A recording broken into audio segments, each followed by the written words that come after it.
Assalamualaikum warahmatullahi wabarakatuh. Alhamdulillahilladzi hadana li hadza wa ma kunna linahtadiya laula an hadanallah. Asyhadu an la ilaha illallah wa asyhadu anna Muhammadar Rasulullah. Rabbi shrah li sidri wa yassir li amri wa ahlul 'uqdatam min lisani wa yafqahu qawli. Para pencinta hukum adat melalui Jami yang saya hormati, para calon pimpinan Tanah Sebingkah Payung Sekaki, Ai Setitik Telaga Rahmat, Pucuk Jambi 9 Lurah, Pucuk Jambi 9 Hukum, Pucuk Jambi 9 yang dilindungkan oleh Allah. Pada video-video saya yang lalu, setelah menguraikan pasal Undang 20 Hukum Adat Pidana melalui Jambi, mulai dari pasal 1 sampai dengan pasal 9. Artinya setelah menguraikan pasal 1 tikam bunuh padang berdarah, pasal 2 upas racun bertabung saya, pasal 3 samun sakal tegak di batai, pasal 4 sio baka puntung berasap, pasal 5 maling curi rebut dinding balobang, pasal 6 rebut rampas matu belala, pasal 7 dago dagi memberi malu, pasal 8 sumbang salah laku perangai, dan pasal 9 induk salah larang pantang. Sekarang saya masuk pada pasal 10, yaitu anak salah gesoh baginjeng. Pasal 10 inilah pasal Undang 20 yang banyak mengatur masalah kejahatan. Pasal ini ada 4 ayat. Ayat yang pertama mengatur tentang undang anak bini atau aturan hukum tentang istri orang. Yang kedua mengatur tentang bujang gadis, apa yang dilarang tentang bujang gadis. Yang ketiga mengatur tentang kawin lari, larang pantang kawin lari. Yang ayat 4 mengatur tentang kawin sumbang. Nah, ini kawin sumbang masih banyak yang tidak mengerti di Jambi ini. Ada yang mengatakan tidak ada, asal dibolehkan Islam boleh saja. Bukan begitu maksudnya. Kita tahu bahwa adat itu adalah alat untuk membedakan masyarakat manusia dengan masyarakat hewan. Manusia ada mempunyai petuturan. Ada yang dipanggil ma'wo, ma'ngah, mama ensu, induk wo, induk ngah, induk ensu, mama cik, segala macam. Jadi ada sana ayah, sana ibu, sana kakak, sana ini ada cara mama juga seperti itu. Saudara pihak ibu ada tuturan kita, saudara pihak ayah ada tuturan kita, saudara nenek ada tuturan kita, saudara itu yang diatur. Tapi kalau ini tidak ada, ya masyarakat binatang namanya. Nah itu. Nah, sekarang kita masuk pada bagian pertama atau masuknya ayat 1. Ayat 1 itu mengatur 4 macam. Ayat 1 ini adalah tentang undang anak bini. Nah, seorang istri yang berselingkuh, istri orang. Nah, di sini suka sama suka dia ini. Istri orang tuh berselingkuh dengan jantan lain, dia suka sama suka. Kalau dia tidak suka maka kena pasal 8. Itu pasal 8 sumbang salah laku perangai itu. Jadi kalau istri ini istri orang dipegang oleh jantan lain, dia meki, dia terpingkau, maka si jantan ini dihukum dengan pasal 8 tadi. Tapi kalau istri orang ini dipegang oleh jantan lain, dia diam saja, dia suka. Itu diancam dengan hukuman dalam pasal 10 ayat 1. Nah, yang diatur dalam pasal 10 ayat 1 itu pertama salah tunjuk namanya. Jadi apa yang disebut salah tunjuk? Apa menunjuk seperti itu langsung dihukum? Tidak. Yang dimaksud oleh adat adalah ajakan dari seorang laki-laki atau seorang perempuan kepada seorang jantan, karena dia istri orang, menunjuk satu tempat untuk bertemu, untuk berkencan dan sebagainya dan sebagainya. Nah, ketahuan ini mengatakan mari kita ke sana atau kita naik mobil itu, kita nginap di situ. Nah, itu saja telah dimakan hukum, telah berlaku satu kejahatan yang disebut dengan kejahatan salah tunjuk namanya. Diancam dengan hukum. Nah, itu yang pertama. Yang kedua disebut dengan salah tepuk telapak tangan. Si perempuan dan si laki-laki ini saling senggol menyenggol. Mungkin saja di tempat ramai, di tempat umum bisa saja terjadi. Kalau ada orang berlek, dia kulu kilir pergi ke dapur pura-pura menolong orang mengambil nasi, menolong orang mengambil air, padahal dia sambil lewat dia nyenggol-nyenggol.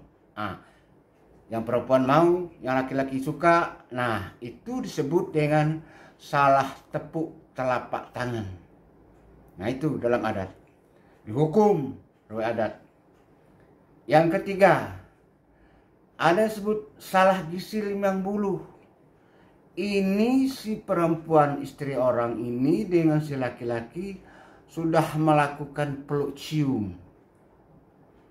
Nah, sudah bergumul bercium-ciuman, tidak tahu kita bagaimana caranya mereka. Nah, itu disebut dengan salah gisil yang buluh namanya. Kadang hukum adat itu penuh dengan sindiran, tidak langsung ini sudah berciuman, tidak begitu, tapi penuh ibarat dan kiasan. Kalau di dalam katek persembahan adat itu kan ada disebut itu. Mulai dari ombak nan basabung, angin nan bapuhun, usul asal pangkal katup, penuh ibarat dan kiasan. Jadi penuh ibarat dan kiasan semua. Nah, itu tadi. Jadi ibaratkan itu salah gisil yang buluh. Padahal mereka sudah berpeluk ciuman. Nah, itu tadi. Kemudian kalau si istri orang ini sudah melakukan hubungan suami istri, itu disebut dalam hukum adat salah pakai bau mandi.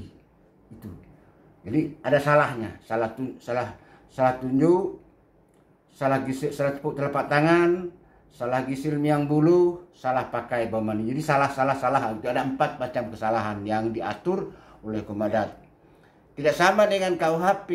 KUHP boleh-boleh saja kalau orang suka sama suka, kecuali kalau suaminya yang mengadu. Nah, itu zina dalam KUHP begitu. Nah, kalau di dalam hukum adat berseni syara tidak, asal dilarang oleh hukum syara tetap dilarang oleh adat. Itulah yang disebut dengan adat mengatur syara memakai. Jadi kita ulang kembali pasal 10 tentang anak salah. Anak salah gesoh begini yang mengatur 4 macam peraturan. Yang pertama ialah undang anak bini atau aturan untuk anak bini. Ada 4 macam yang diaturnya. Pertama, salah tunjuk. Yang kedua, salah tepuk telapak tangan. Yang tiga, salah gisil yang buluh. Yang keempat, salah pakai bau mandi. Ayat yang kedua. Nah, ayat yang kedua ini mengatur tentang bujang gadis. Ya, harus diingat, bujang gadis bukan berarti bujang saja. Bukan memang orang bujang dengan gadis, tidak. Yang dimaksud sini adalah perempuan dengan seorang bujang, seorang jantan yang tidak terikat perkawinan. Nah, itu. Apakah ada janda tua, apakah janda muda, apakah bujang tua, apakah bujang muda, tidak peduli, itu sama. Jadi yang tidak terikat perkawinan. Kalau terikat perkawinan dia kembali kepada ayat 1 tadi. Ini sekarang ayat 2. ayat 2 ini adalah tentang undang bujang gadis. Apa yang diatur dalam bujang gadis ini ada kurang lebih 8 yang diaturnya. Pertama, salah bujang gadis. Tegak mengintai gelap, duduk mengintai sunyi. Mereka entah ke tempat ramai, entah ke di tempat yang sepi, mereka berduaan saja, tidak ada orang lain. Nah itu masuk di situ. Apalagi kalau duduk di atas motor. Oh, di Jambi ini banyak tempat seperti itu. Saya 2006 telah memberitahukan itu. Mulai dari kantor gubernur sampai kantor lembaga adat. Malam-malam hari kita melihat anak-anak duduk di atas motor. Begitu juga di Taman Joglo, di Tugu Keris itu sering kita lihat itu. Nah, ini belum ditertibkan oleh masyarakat adat. Kemudian tasalah bujang gadis. Nah, bujang dan gadis, perempuan dengan jantan berpelukan, berpeluk cium. Itu salah. Nah, ini tak salah namanya. Nah, ini juga dihukum. Jadi baru dua. Nah, yang ketiga, babat salah bujang gadis. Jantan dan pintu melakukan hubungan suami istri. Entah di mana, kita tidak tahu. Pokoknya dia sudah berbuat. Nah, itu disebut dengan salah bujang gadis telah berzina. Tidak boleh. Nah, kalau KHP boleh-boleh saja kalau suka sama suka. Tapi kalau hukum adat pesan isyarat tidak boleh. Yang keempat, berebut semat. Nah, berebut semat ini yang sering kita lihat Jambi ini. Ada Satpol PP bersama polisi, lalu mengadakan razia di tempat kos, lalu mengadakan razia di hotel-hotel. Nah, ketemulah pasangan jantan dan betina sana luar nikah. Tidak ada surat, tidak ada surat perkawinan. Artinya bukan hubungan suami istri, bukan suami istri. Lalu dibawa oleh Satpol PP itu dan diserahkan kepada panti sosial. Hari ini dia masuk, mungkin besok, lusa dia keluar. Praktek lagi. Ini keliru. Mestinya kasus yang ditemukan ini itu dibawa ke ke pemangku adat setempat. Di mana itu melakukan ini yang disebut dengan berebut semat tadi. Sudah selapik, seketiduran, sebantal, segala ngulu itu. Di mana diketemukan? Kalau hotel itu berlokasi di kelurahan A, serahkan ke lurah sana supaya jatuhkan hukum adat. Kalau tidak bisa dijatuhi hukum adat, karena lurahnya tidak punya gelar dan hakim adatnya tidak ada yang dipakai gelar, maka tidak memenuhi syarat untuk menyidangkan perkara adat. Karena menyidangkan perkara itu bukan dalam kelurahan, bukan dalam desa, bukan, apalagi dalam kecamatan, dalam kabupaten, provinsi. Salah, keliru. Peradilan desa itu adanya di desa atau kelurahan. Syaratnya ketua sidang harus pemangku adat. Apakah itu lurah, apakah itu kades, apakah itu kadus, ataukah itu RT dan sebagainya, sesuai dengan hierarki dari pejabat di sana. Kemudian hakim yang bersidang haruslah orang Gedang. Orang Gedang adalah orang yang bergelar. Kalau orang Gedang tidak ada gelar, ya itu orang tua namanya. Sebab di dalam adat disebut kecik banamu Gedang bagelar. Kalau Gedang tidak ada gelar, kalau tidak ada gelar ya bukan Gedang namanya dalam adat. Karena inilah yang disebut atau diatur dalam pasal 18 huruf B Undang-Undang 45 yang mengatakan negara mengakui dan menghormati masyarakat hukum adat serta hak-hak tradisionalnya. Apa yang disebut dengan hak tradisional? Ialah sesuatu yang sudah turun-temurun kita pakai.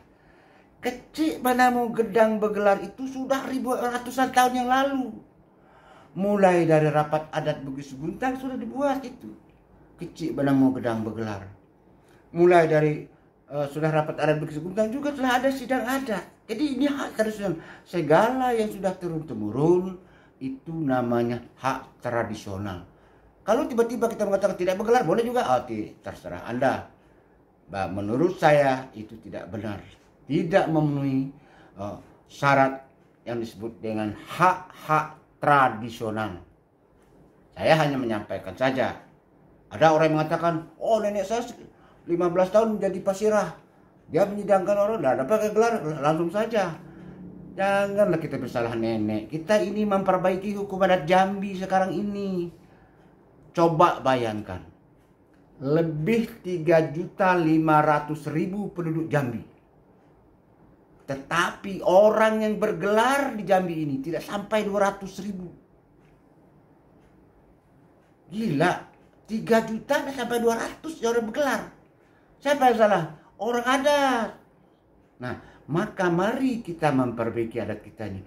Kecik benamu, gedang bergelar. Gelar itu ada 5 macam. Gelar tanuk, gelar keturunan. Mau Raden kayak mau Kemas kayak mau Adipati, mau Kerio, mau apa, mau Anitalah. Sesuai dengan keturunan masing-masing. Setelah itu gelar tanah tua. Ketika kawin, kasih gelar oleh orang adat. Ya tapi syaratnya tentu kawin beradat. Nah kasih gelar. Kecik benamu gedang belakang orang sudah kawin. Berarti dia sudah tua, sudah gedang. Sekecil-kecil semantung beluka. Berbuah tanolah gedang. Sekecil-kecil anak. Kalau nikah tanolah gedang.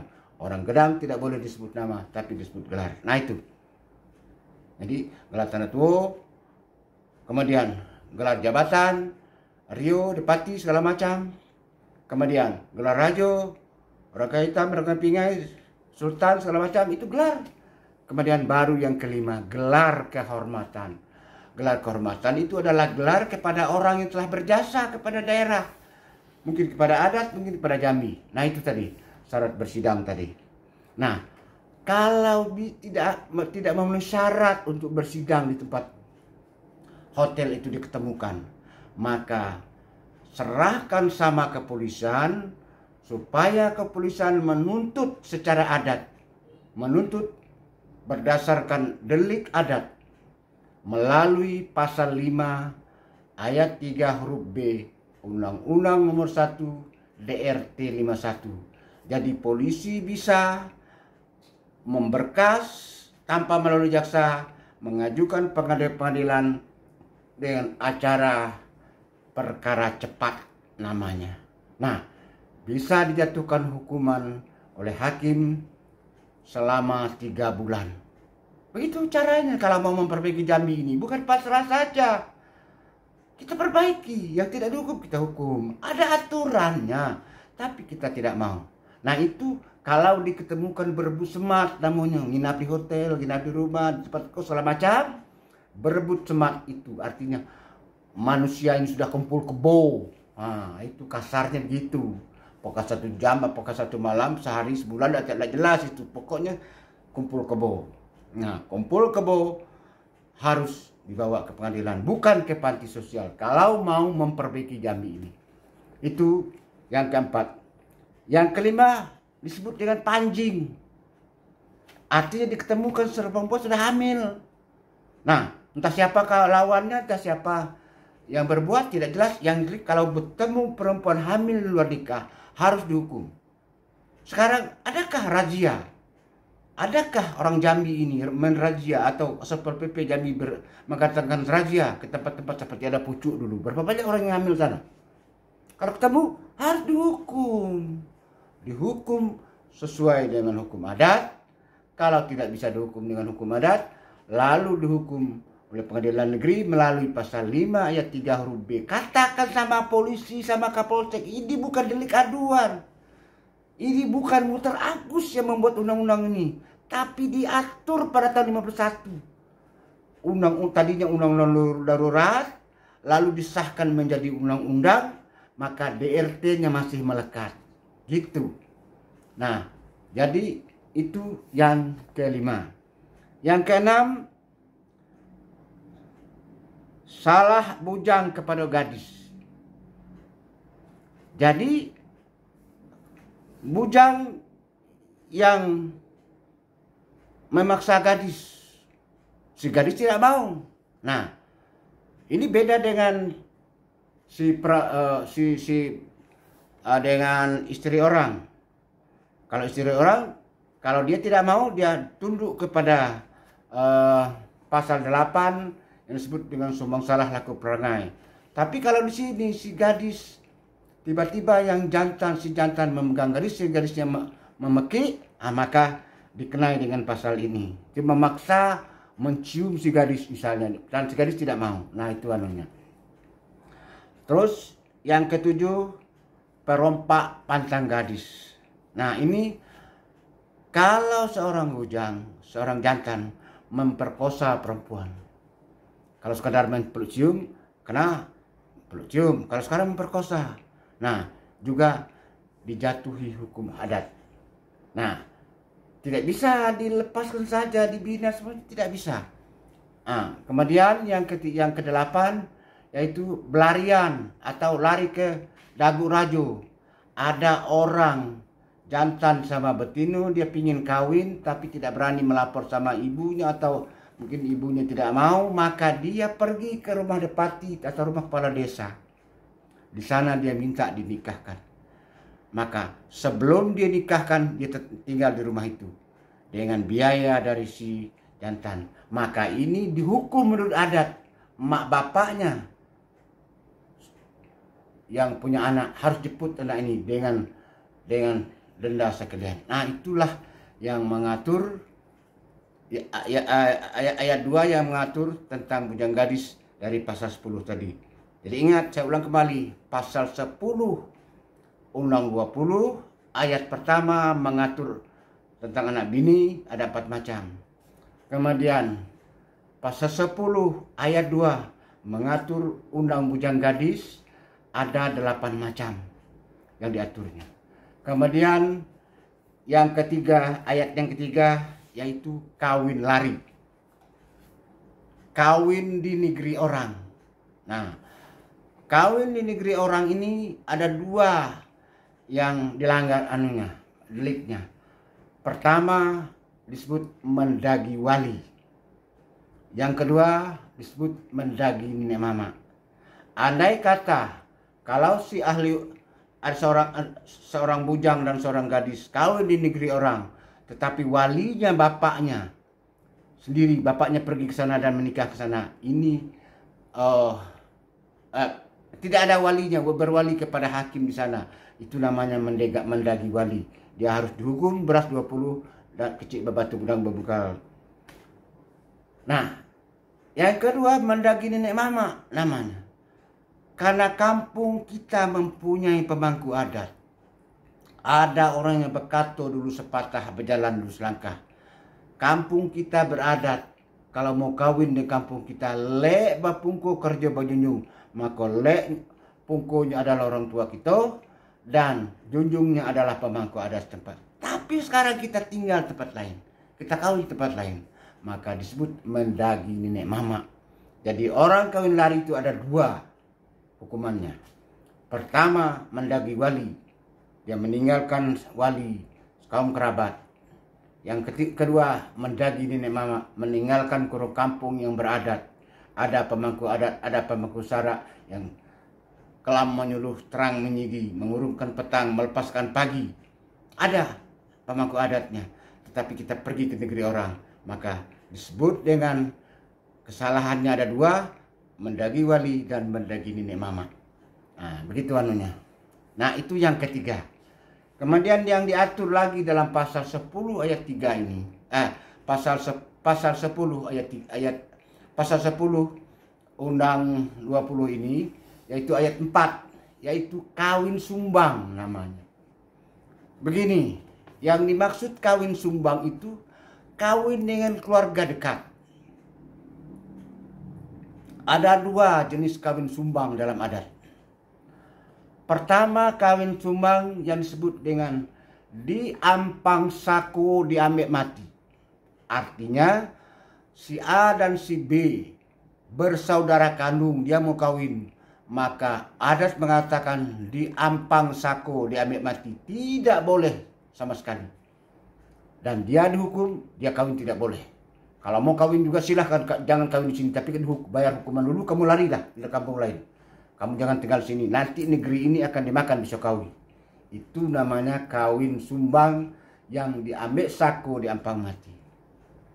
Karena kawin yang seperti itu dilarang oleh agama. Jadi ada beberapa macam yang perkawinan yang dilarang oleh agama Islam, tidak boleh dikawini. Kawin dengan ibu, kawin dengan anak, kawin dengan cucu, kawin dengan apa nama tuh menantu, apa nama tuh janda anak gitu, tidak boleh. Nah, tetapi ingat, kalau sebuah perkawinan tidak dilarang oleh agama, tetapi menurut adat petuturannya dekat sekali, maka oleh adat tidak dibolehkan kawin untuk sementara. Yang disebut dalam adat diambek sako empang tangalak namanya. Ambek sako empang tangalak. Tangalak itu galang. Ada galang batang yang melintangi. Apabila batang ini dipotong, boleh lewat. Kira-kira begitu. Apa ini tangalak ini? Ialah hukum adat. Nah, misalnya begini. Kalau seorang anak mau kawin dengan seorang perempuan, perempuan ini adalah anak dari saudara bapaknya yang laki-laki. Di daerah lain boleh, ada yang membolehkan, tapi dari satu tempat tidak boleh. Karena ini bapak dari si gadis dia panggil bapak, tapi ketika dia kawin dengan si gadis, akibatnya dia panggil mertua itu, padahal itu saudara bapaknya. Jadi merubah petuturan. Begitu juga kawin dengan keponakan. Keponakan sanak nenek, sanak ayah, sanak ibu dibolehkan oleh agama Islam, tetapi rusak petuturan. Nah, karena untuk ketertiban masyarakat, dikhawatirkan kawin dekat ini kalau terjadi perceraian di kemudian hari, ketika harus kawin segala baik disebut, tapi ketika cerai segala buruk dikatakan, nah terjadi perceraian. Di dalam adat disebut piring pecah periuk binaso. Yang bercerai mereka berdua, tetapi periuk binaso pihak keluarga, pihak ayah, pihak ibu bercerai-berai buatnya. Karena ulah inilah maka diatur dalam adat. Itulah yang disebut dengan kawin sumbang. Jadi pada hakikatnya tidak dibolehkan, tetapi boleh kalau dibayar hukum adatnya. Kenapa harus dibayar hukum adat? Karena orang adat mempunyai kepercayaan, kalau dibiarkan begini masyarakat rusak. Satu. Yang kedua, nenek moyang kita dulu bersumpah membuat hukum adat. Kalau dibiarkan, semua kita dimakan Bisokawi. Nah, saya pernah melihat mata kepala saya sendiri, seorang kawin dengan keluarga dekat keponakannya. Tapi semua itu takdir Allah. Kawin, dia punya anak dan bercerai. Jandanya meninggal duluan. Kemudian dia juga meninggal beberapa bulan kemudian. Terus beberapa tahun anak yang lahir dari perkawinan itu meninggal juga. Sehingga semua orang di sana mengatakan inilah kawin sumbang yang sebenarnya tidak boleh ditempuh, tetapi boleh karena agama dan adat dibayar denda adat. Dibolehkan adat asal dibayar dia dendanya. Tapi itu yang terjadi. Karena di dalam hadis Nabi ada dikatakan, kata Nabi, saya tidak tahu apa hadis itu sahih, apakah dhaif, apakah hasan, apakah maudhu atau ya. Ada hadis Nabi mengatakan begini, jangan kamu kawini keluarga kamu yang dekat, nanti anak kamu kardil. Itu. Di dalam bidang kesehatan juga ada yang mengatakan, bila terjadi perkawinan dekat, maka akan muncul satu bibit penyakit. Karena masing-masing keturunan ini, keluarga ini ada membawa bibit-bibit penyakit. Ketemu di satu tempat bibit yang sama, itu bisa menimbulkan masalah. Itu kata orang medis. Saya tidak tahu, saya bukan dokter, saya tidak pernah Nah, dan juga para ulama banyak yang menganjurkan jangan kawin keluarga dekat. Nah, jadi itulah cerita kawin sumbang. Jadi, kawin sumbang yang diatur dalam pasal 10 ayat 4. Karena tadi pasal 10 ayat 1 tentang anak mengatur tentang anak bini. Ada 4 yang diaturnya. Pasal 10 ayat 2 mengatur tentang bujang gadis, ada 8 yang diaturnya. Pasal 10 ayat 3 mengatur kawin lari, ada 2 macam yang diaturnya. Kemudian kawin sumbang ayat 4, pasal 10 ayat 4 mengatur tentang kawin sumbang. Ada 2 macam yang diaturnya. Pertama, kawin sumbang yang memang tidak boleh. Tidak ada jalan keluar, tidak boleh, tetap stop, tidak boleh kawin. Yang kedua, yang boleh kawin. Yang boleh kawin ini ada kurang lebih 11 macam jenisnya. Tergantung petuturan atau jauh dekat si A dan si B yang akan kawin ini. Apa hukuman masing-masing yang saya uraikan tadi? Lihat saja di dalam buku saya yang saya beri judul Sumpit Gading Dama Ipuh, Hukum Adat Melalui Jambi. Tidak ada buku hukum adat Jambi yang selengkap buku yang saya tulis itu. Apakah benar semua? Allah yang Maha tahu. Tapi itu adalah hasil penelitian saya selama 48 tahun. Hasil studi banding 6 provinsi. Hasil membaca buku ratusan. Nah, maka di belakang buku itu saya mengajak orang Jambi berdialog, berdebat dengan saya. Kalau seandainya saya salah, saya akan merombak buku saya. Tapi kalau Anda yang salah, ikut pendapat saya. Begitu kira-kira pertanggungjawab saya terhadap buku itu, karena saya mencintai hukum adat Jambi ini. Saya berharap hukum adat Jambi itu membumi di Jambi ini bagaikan sumpit gading Dama Ipuh itu sendiri. Semoga orang Jambi ini hidup makmur, hidup jayo, mati sempurna, mulai di kandung ibu sampai di kandung tanah. Barangkali itu saja yang dapat saya sampaikan pada kesempatan ini. Tidak maksud menyakiti hati siapa-siapa, dan juga tidak bermaksud menggurui siapa-siapa. Siapa yang mau menerima pendapat saya silahkan. Walaupun saya sadar banyak orang adat yang tidak suka dengan saya, karena saya caplos-caplos saja, karena saya mantan hakim, saya tidak bisa bicara ya pelan-pelan, Anda bisa. Nah, karena itu saya tidak bermaksud kalau Anda sakit hati, ya silahkan saja, tapi saya tidak bermaksud menyakiti hati Anda. Tujuan saya untuk menghidupkan hukum adat melalui Jambi yang sudah porak-peranda rusaknya. Itu semua bidang sudah rusak. Kalau boleh ada kesempatan nanti akan saya uraikan di bidang mana saja yang telah rusak itu. Demikianlah kira-kira yang dapat saya sampaikan. Sudah saya paparkan segalo dan dape. Sebaris dak lupa, setitik dah hilang. Kok adonan talindung di balik daun. Tinggal di hunut bakal lamu. Bukan memelau panih berdeleku. Bukan bakua mandi bakumpai. Kok jarang suku ditukuk. Kok hapat suku diturang. Kok bungkuk suku dilurus benar. Suku diuleh panjang di kampuh liba. Alam tak kemang menyudahi. Tamat kaji kitab dilingkup. Tamat gayung pedang diletak. Hikayat habis sengkito sudah. Sah samo belunyu. Batal samo diampang. Terserah kepada ombak nan basabung. Angin nan bapuhun. Yang tinggal untuk nan pandai. Titik air bisa batau. Orang sekapal duduk temenung. Dalam kelam elok berlampu. Nan setitik jadikan laut. Nan sekepal jadikan gunung. Alam terkembang jadi guru. Balam terbang ke muka pintu. Padi sulit apa dimakan. Alam terkembang jadi guru. Bumi dan langit ada di dalam.